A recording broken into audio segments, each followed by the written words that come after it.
시작하겠습니다. 안녕하세요. 주제 파악도 못하는 시댁 식구들한테 아주 진저리가 나서 이혼하게 된 30대 여성입니다. 지난 제 결혼 생활을 돌이켜보자면 저도 정말 뭐에 눈이 멀었던 건지, 무슨 영광을 누리겠다고 그런 대접을 받으면서도 꾸역꾸역 버텼던 건지 모르겠어요. 아니, 솔직히 말하면 무서웠어요. 이혼을 한다는 게, 이혼녀가 된다는 게. 제가 얼마나 대단한 사람은 아니지만 그래도 학창 시절부터 결혼할 때까지 저를 부러워하는 친구들이 꽤 있었거든요. 그래서 제가 어디 가서 제 입으로 말은 안 했지만 그래도 나 정도면 괜찮은 인생이라고 생각했던 게 사실이에요. 이렇게 적고 나니까 스스로가 훨씬 한심하게 느껴져서 헛웃음이 다 나오네요. 남편하고는 미국에서 만났습니다. 저는 당시 회사 생활을 하다 뒤늦게 어학연수를 시작한 상황이었고 남편은 석사 과정을 밟고 있었죠. 그런데 저희가 있던 지역이 뉴욕이나 LA에 비해 한국 사람이 많지가 않았거든요. 그리고 아이러니하게도 소위 머릿수가 적으니까 더더욱 한국 사람들끼리 똘똘 뭉쳐야 된다 뭐 그런 분위기였어요. 그런데 저는 다니던 직장까지 때려치고 떠난 어떻게 보면 꽤나 뒤늦은 어학연수였기에 나름대로 굉장히 비장했거든요. 그래서 한국에 관한 건 쳐다도 보지 말아야지. 아주 작정을 하고 갔었죠. 하지만 향수병이라는 거 무시할 게 못 되던걸요? 처음 한 반년은 그냥 거리만 걸어 다녀도 즐겁더니 언젠가부턴 이러나 저러나 나만 혼자인 것 같아서 쓸쓸하고 이런 생활을 2년을 해야 한다 생각하니 갑갑하고 회사는 왜 때려쳤나 싶고 별의별 생각이 다 들더라고요. 아무튼 그때 누가 저한테 한인 커뮤니티를 소개시켜줬어요. 거기 가면 비슷한 또래들을 꽤 만날 수 있을 거라면서요. 그래서 그래 믿져야 본전이지 하는 생각으로 나갔는데 정말 듣던 대로 제 또래가 제법 있는 게 아니겠어요? 그리고 그때부터 그 외로움과 쓸쓸함도 조금씩 덜해져 가더라고요. 하지만 결론부터 이야기하자면 저는 결국 계획보다 일찍 한국에 들어와야만 했습니다. 아버지께서 갑자기 쓰러지시면서 순식간에 여러 가지로 상황이 복잡해졌거든요. 어머니는 아버지가 당장 돌아가시는 것도 아닌데 유난 떨지 말라고 신경 쓰지 말고 계획대로 하라셨지만 그렇게 10개월의 짧은 어학연수를 마치고 한국에 들어와 그래도 다행히 저는 예전보다 나은 조건의 직장에 들어갔어요. 아버지도 금세 건강을 되찾으셔서 예전만큼은 아니었지만 그래도 일상생활이 가능하신 수준으로 회복되셨고요. 그래서 이후로 미국 생활에 대한 짧은 추억은 가슴 한켠에 묻어두고 다시 하루하루 일상을 보내기 시작했지요. 그런데 그렇게 귀국한 지 어느덧 2년이 지났을 무렵 이메일 한 통을 받았는데 바로 남편이었습니다. 한국에 돌아오게 됐는데 가면 만나주겠냐대요? 그때만 하더라도 저는 좀 의외다 싶었지만 한편으론 그래도 나를 기억해준다는 사실이 반갑더라고요. 그래서 그러자 한번 보자 했지요. 그리고 몇 번의 이메일을 주고받은 뒤 마침내 광화문에 있는 한 카페에서 만남을 가졌는데 남편이 저한테 호감이 있어서 언제 한번 데이트 신청을 하려고 했는데 어느 날 갑자기 제가 사라져버렸다고 깜짝 놀랐다는 거예요. 그러더니 이렇게 다시 만나게 돼서 너무 기쁘다며 앞으로도 자주 보자고 그러더군요. 그땐 몰랐죠. 그런 대화를 계기로 저희가 부부의 영까지 맺게 될 줄은. 사귄 지 4년 만에 결혼 이야기가 오가기 시작했어요. 둘 다 적은 나이가 아니었지만 남편이 한국에 돌아와서 자리를 잡는데 꽤 오랜 시간이 걸렸거든요. 남편은 계속해서 금융권에 문을 두드렸지만 기회가 쉽게 주어지지 않았습니다. 그리고 남편은 그런 상황을 좀처럼 받아들이지 못하는 눈치였어요. 제가 자격증이라던가 뭔가 좀 공부를 더 해보는 게 어떻겠냐고 조언도 했지만 들으려고 하지 않았고요. 그러다 결국 3년 만에 제가 지인에게 부탁하여 모 어학원에서 강사로서 일하게 되었죠. 그런데 당혹스럽게도 남편은 생각보다 꽤나 만족하는 눈치였습니다. 그리고 시댁에 인사를 드리러 갔던 날 또 한 번 저는 황당함을 금치 못했는데 그건 바로 어머님이 보여주신 태도 때문이었어요. 어머님께선 저희 친정부모님이 무슨 일을 하시는지 궁금해하셨고 저는 사실 그대로 말씀드렸습니다. 두 분이서 작은 철물점을 하고 계시다고요. 그랬더니 어머님 하시는 말씀이 요새도 그런 걸로 밥 벌어먹고 사는 게 가능하냐시대요. 어이가 없었죠. 하지만 처음 뵙는 자리에서 제가 기분 나쁜 티를 내기도 그렇고 뭘 구구절절 설명하기도 그렇고.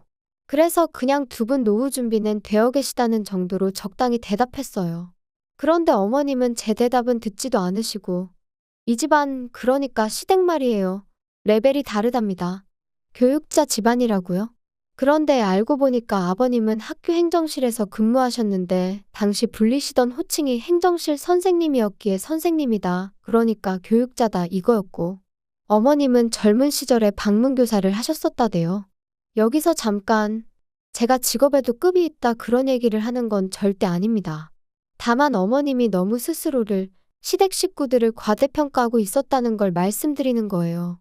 게다가 남편에게는 위로 4살 많은 신우가 있었는데 제가 시집 올 때부터 남편과 이혼할 때까지 딱 2번, 그것도 3개월도 안 되는 기간 동안 과외를 했던 게 전부였거든요. 그런데도 어머님은 항상 신우를 전문 과외 선생님이라며 소개하셨으니 제가 다 민망하고 당혹스럽더라니까요. 기왕 신우 이야기가 나오기도 했고 따지고 보면 제가 남편과 이혼을 하게 된 것도 신우 때문이기도 하니 신우에 관해서 이야기를 해볼까요? 일단 어머님은 신우에 대한 자부심이 장난이 아니셨어요. 사실상 12년의 미국 유학 생활의 결과물로 가져온 건 미국 시골 주립대 졸업장이 전부였는데 그래도 어디 가시면 꼭 무려 미국에서 12년이나 공부를 했다면서 엄청난 엘리트처럼 표현하시더라고요. 게다가 신우가 유학하며 쓴 돈이 경기도 아파트 한 채 값은 된다며 은근슬쩍 당신의 재력을 뽐내길 좋아하셨는데 정작 저희가 결혼할 땐 한 푼도 보태주지 않으셨습니다. 그래도 저 단 한 번도 서운하다 어떻다 말하지도 않았고 그런 생각도 없었어요. 애시당초 바라지도 않았으니까요. 아무튼 잠깐 다른 데로 이야기가 샜는데 저희 신우 말이죠. 아무리 어머님이 밖에서 이런저런 미사여구를 덧붙여 자랑을 하고 다니셨어도 현실은 나이 38살에 계속 부모님한테 손 벌려 용돈 타쓰는 한마디로 그냥 백조였어요. 그런데도 어머님은 여자가 이 정도 스펙이면 고스펙이라면서 의사 변호사 같은 사자 사위를 보고 싶어 하시대요? 게다가 그런 와중에 남자 집안의 재산도 좀 있으면서 여자 쪽 재산은 개의치 않았으면 하셨고요. 하지만 여기까지도 까놓고 엄마가 자기 딸을 그렇게 생각하겠다는데 조건 좋은 사위를 보고 싶다는데 그걸 누가 뭐라고 하나요? 그런데 문제는 어머님이 그렇게 딸인 신우를 올려치는 동시에 며느리인 저는 끌어내리기 바쁘셨다는 거죠. 니네 부모는 젊어서 돈 벌어 너 안 가르치고 뭐 했다니? 요즘 같은 세상에. 정말 이해가 안 돼. 그게 무슨 말씀이세요? 저도 배울 만큼 배웠는데. 저 잘하는 동안 교육적인 면에서 부모님이 부족하게 해주신 거 없으세요? 으이구 너 바보니? 암만 좋은 대학이어도 한국에서 나온 거는 아무짝에도 쓸모가 없어. 미국이나 일본 같은 나라에서 대학을 나와야 사람들이 알아주지. 적어도 네 신우 정도는 돼야 어디 가서 배웠다 소리를 할 수 있는 거야. 어머님 어디 가서 그런 소리 마세요. 사람들이 무식하다고 욕해요. 무식하다니 그게 무슨 소리야? 내가 뭐 틀린 말 했니? 너 봐라. 어디 가서 미국에서 공부했다고 하면 벌써 사람들이 보는 눈빛이 달라져. 아니 그렇게 대단하면 어째서 아직까지 직장을 못 구한대요? 모르는 소리 하네. 못 구하는 게 아니라 지금 제 수준에 맞는 데가 없으니 안 가고 있는 거지. 그리고 잘난 남자들은 일하는 여자 안 좋아해. 그러면 어머님 아들은 못난 남자라서 저를 좋아하는 걸까요? 우리 아들은 미국 물을 먹어서 마인드가 달라.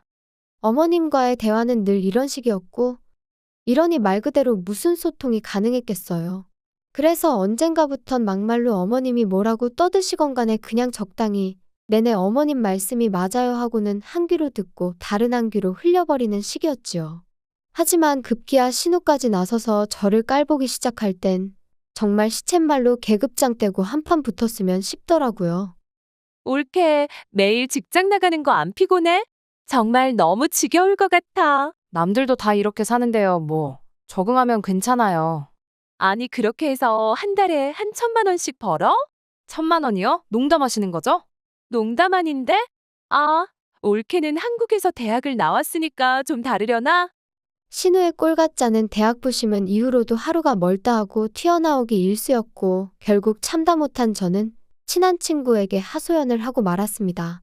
그랬더니 한참을 심각하게 듣던 친구가 그 신우랑 자기 오빠랑 소개팅을 시켜줄까 그러대요. 참고로 친구 오빠는 얼마 전에 개원한 피부과 의사였거든요. 하지만 제가 됐다 했습니다.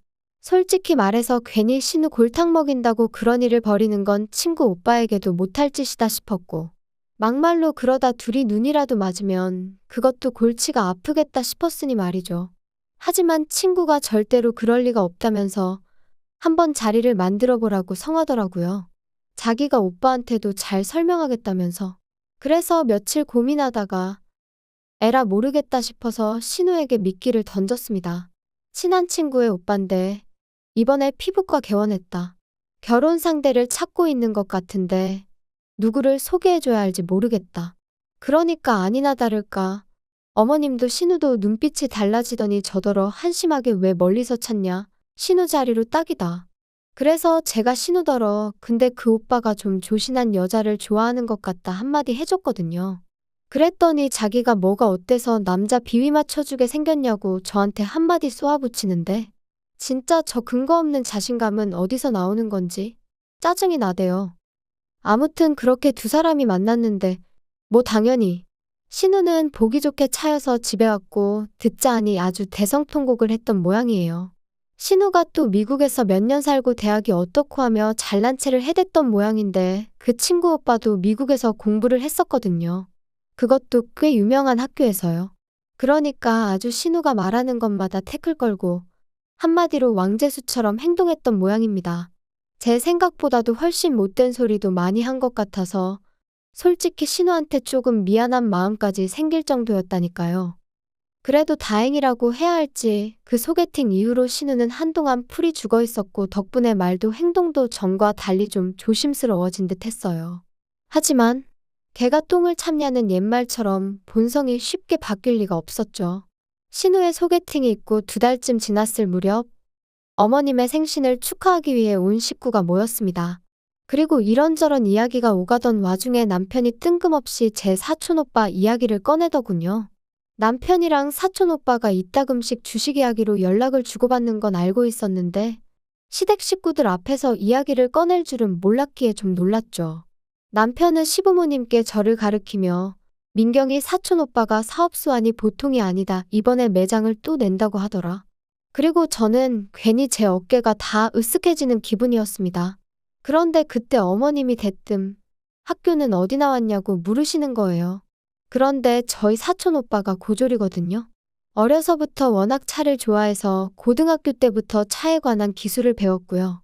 하지만 사연이 어떻건 간에 그걸 어머님이 들어주실 리도 없었고 저도 뭐 구구절절 설명할 필요도 느끼지 못해서 그냥 고졸이라고만 말씀드렸어요. 그랬더니 저희 어머님하고 신우가 어휴, 아무리 그래도 고졸은 좀 그래. 말이 안 통할 것 같은데. 암만 어디 모임 같은 데 나가서 고졸이라고 해봐라. 사람들이 대번에 무시한다니까. 나는 내가 고졸이면 진짜 우울해서 사람들 만나기도 싫을 것 같아. 아니, 올케네는 왜 다들 자식들 공부를 이렇게 안 시키셨대? 올케도 뭐 대학을 나오긴 했지만 한국에서 나왔고. 그것도 난 좀 심각하다고 생각하는데 사촌 오빠는 아예 대학도 안 갔어? 올케 부모님도 그렇고 그 사촌 오빠란 사람 부모님도 그렇고 다들 되게 신기하시다. 이후로는 무슨 대화가 오갔는지 잘 기억도 나질 않아요. 괜히 분한 마음에 눈물까지 나올 것 같았는데 그랬다간 정말 놀림거리가 될 것 같아서 정말이지 손톱이 파고들 정도로 주먹을 쥐고 분만 삭히고 있었으니까요. 그리고 그렇게 집에 도착하니 남편이 기껏 한다는 소리가 신우가 아기가 있어서 그런 소리를 한 건 아닐 거라나요? 어이가 없어서 설령 아기가 없었다고 해도 나이가 내일 모레면 40인 사람이 할 말 못할 말 분간도 못해? 너도 말을 그렇게 하면 안 되지. 그래도 내 누난데 사람이 뭐냐 사람이. 그나마 요간한 걸 다행인 줄 알아. 그리고 나도 그럼 한번 아기는 없다 하고 웃으면서 신우 속 한번 긁어볼까? 나는 뭐 그렇게 할 줄 몰라서 가만히 있는 줄 알아? 아무리 그래도 너 선은 넘지 마. 우리 누나야. 난 네 마누라야. 넌 너무 예민해. 우리 엄마도 누나도 가식 없는 성격이라 그런 거지. 너 뭐 기분 나쁘라고 그런 거 아니라니까. 가만히 있으면 중간이나 가지. 다른 때는 그래도 눈치라도 보더니 남편도 미쳤는지 헛소리나 찍찍해대고 나중에 한다는 말이 어머님 생신인데 제가 고개만 푹 숙이고 있는 게 너무 얄미워서 그랬다곤 했지만 애시당초 원인 제공은 어머님하고 신우가 했으니 미안한 마음이라곤 요만큼도 들지 않았어요. 그래서 그날 이후로 며칠 동안은 남편을 본체만 체하며 지냈거든요. 그랬더니 답답했는지 나중엔 자기가 미안하다고 사과를 하긴 하더라고요. 한편 그 무렵 저는 사촌 오빠로부터 뜻하지 않은 선물을 받게 되었습니다. 중고가로도 무려 1억이 넘는 자동차였죠. 기쁘기보단 당황스러워서 이걸 나를 왜 주냐 물으니 일단 자기가 새 차를 뽑기도 했고 그러면서 하는 말이 이모가 아팠을 때 제가 병간호를 해드린 게 너무너무 고마웠다나요?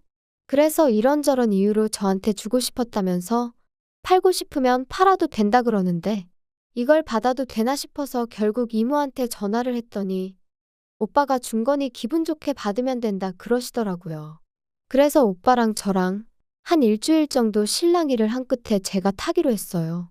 그런데 남편이 너무 부러워하는 거예요. 그리고는 자기도 끌고 다니게 해줄 거냐는데 마음 같아선 솔직히 안 된다고 하고 싶었거든요. 그런데 한편으론 내가 너무 치사한가 싶어서 결국 그러라고 했죠. 그리고 그렇게 차를 넘겨받고 꼬박 한 달째 되던 날 아버님 생신이었어요. 차를 끌고 가면 오히려 더 막힐 것 같아서 지하철로 가자니까 저더러 뭘 모른다며 시내를 다닐수록 비싼 차를 끌어야 된다고. 사람들이 다 알아서 비켜준다나요? 아무튼 결국 남편의 고집을 이기지 못하고 그렇게 강남까지 그 차를 끌고 갔습니다. 그리고 주차장에서 차를 떼고 내리는데 건너편에서 시부모님과 신우가 저희를 보고 있더라고요. 일단 식당 안으로 들어와 자리를 잡고 앉았습니다. 그리고 아니나 다를까 잘 지냈냐 뭐 그런 인사도 없이 대뜸 신우가 좀 전에 그 차 뭐야? 차 뽑았어. 그거 1억 넘잖아. 너네 그럴 돈이 어딨어서 차를 뽑았어? 그럴 리가. 저번에 말한 민경이 사촌 오빠, 그 형님이 주신 거야. 민경이한테 뭐 고마운 일이 있었다고 그래서 주셨다고 했는데 맞지? 뭐 그랬지. 신우의 눈이 휘둥그레해지더니 아니 그런 걸 막 줄 수 있는 정도로 돈을 잘 버냐고 묻더라고요. 그리고 저는 순간 지난번 일이 떠올라서 그렇다고 대답해버렸어요. 사실은 사실이었으니까요. 그러자 신우가 몇 살이냐 여자친구는 있냐? 그때부터 은근슬쩍 5만 가지 질문을 다 하대요. 그러더니 급기야 며칠 뒤 어머님이 저더러 따로 좀 만나자 하셔서 나갔더니 신우랑 둘이 나오셔서는 저희 사촌 오빠랑 신우랑 소개팅 자리를 만들어 보라고 하셨습니다. 솔직히 나이가 많은 게 마음에 걸리긴 하는데 그래도 뭐 들어보니까 네 신우 남편감으로 그럭저럭 괜찮은 것 같으니 자리 한번 만들어봐. 어우 싫어요 어머님. 안 돼요. 제가 중간에서 너무 불편해질 것 같아요. 아니 네가 불편해질 게 뭐가 있니? 오히려 더 좋지. 괜히 이상한 집구석하고 얽히느니 겹사돈이 100배 1000배 낫지. 너 참 이상하다. 아유 어머님 진짜 저 곤란하게 왜 이러세요? 형님도 무슨 말 좀 해보세요. 아니 두 분 다 그렇게 학벌부터 보시더니 저희 사촌 오빠 고졸이라니까요? 고졸이나 마나 돈 잘 번다며. 그러니까 일단 한번 자리라도 만들어봐.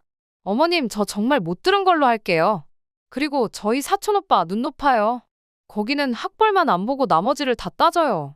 나머지를 다 따진다는 게 도대체 무슨 소리냐? 너 지금 네 신우가 학벌 말고 다른 건 다 뭐 별 볼 일 없다는 거야 뭐야? 제가 그런 걸 제 입으로 말씀드리기는 어렵고요. 차라리 결혼정보회사라던가 그런 데를 가보시면 어때요? 아무튼 사촌 오빠하고 자리를 만든다던가 그런 일은 못해요. 아셨죠? 그리고 저는 제가 그 정도로 거절을 했으면 어머님도 신우도 솔직히 자존심이 상해서라도 더는 말을 꺼내지 않을 줄 알았습니다. 하지만 웬걸요. 급기야 어머님께서 다름 아닌 제 친정어머니한테 연락을 드렸더군요. 그리고는 이모님 연락처를 물어보시면서 저를 며느리로 들인 후 학벌 좀 차이 나도 사는 데는 별 문제 없다는 걸 알게 되었다는 식으로 말씀을 하셨다나요? 그런데 저희 어머니 순간 우라가 치미셨던 모양입니다. 그도 그럴 것이 저도 어디다 말할 데가 마땅치 않으니 어머님이나 신우가 학벌 가지고 기분 나쁜 소리를 해댈 때마다 친정어머니한테 흉을 봤었거든요. 그리고 친정어머니 입장에선 당신 딴에는 충분히 가르칠 만큼 가르쳤다 생각한 딸이 툭하면 시어머니한테 신우한테 싫은 소리를 듣는다니 얼마나 마음이 상하셨겠어요. 그런데 어머님이 기어이 또 끝까지 학벌을 물고 늘어지듯 말씀을 하셨다니. 아무튼 저희 어머니께서 그럼 일단 그쪽 따님 조건 좀 들어보자고 몇 살이냐, 회사는 어디 다니냐, 돈은 얼마나 버냐. 학벌 빼고 다 물어보셨던 모양이에요. 그리고 당연히 저희 어머님은 뭐 하나 제대로 대답을 하실 수가 없으셨으니 나중에는 약이 오르셨는지 젊은 남녀가 연애하는데 그딴 게 뭐가 중요하냐고 막 소리를 지르시더랍니다. 그런데 저희 어머니께서 그걸 아시는 분이 내 딸한테 그따위로 행동을 하셨냐고 또 받아치시고 그렇게 두 분이 수화기 너머로 대판 싸우셨더라고요. 그리고 그날 밤 남편이 저더러 장모님한테 말씀드려서 먼저 사과하시게 하라 했습니다. 어머님께선 싸우려고 건 전화가 아니셨는데 저희 어머니가 너무 예민하게 반응을 하셔서 상황이 이렇게 된 거니까 전적으로 저희 어머니 책임이라면서 말이에요.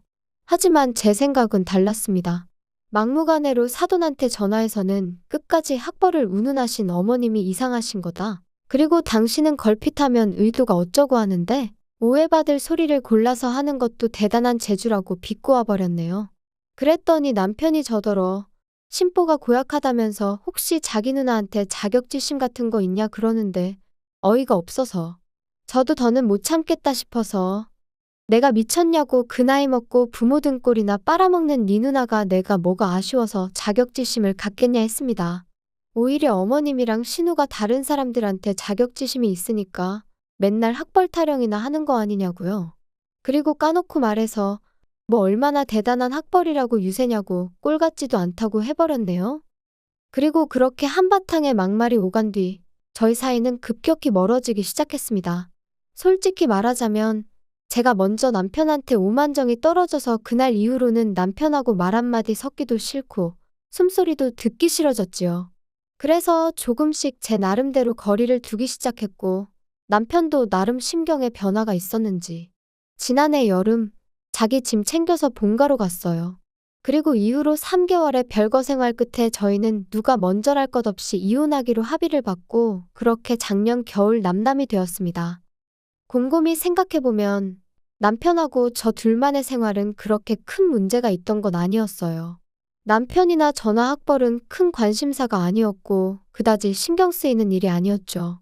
솔직히 만약에 제가 학벌에 연연하는 사람이었다면, 아니 능력에 연연하는 사람이었다면 애시당초 남편하고 연애부터 그렇게 오래 하지도 않았을 거예요. 그런데 결혼을 하고 시댁이 얽히니 결국 끝이 이렇게 되어버렸네요. 뭐 다른 분들은 아주 속이 다 후련하다 하시던데 솔직히 저는 후련하기도 하면서 동시에 뭔가 허무하기도 하고 그렇습니다. 아무튼 어머님도 신우도 자기들 때문에 멀쩡한 동생 부부가 이혼남 이혼녀 딱지를 달게 되었다는 것 정도는 지금쯤은 깨달았으려나요? 아마도 그저 제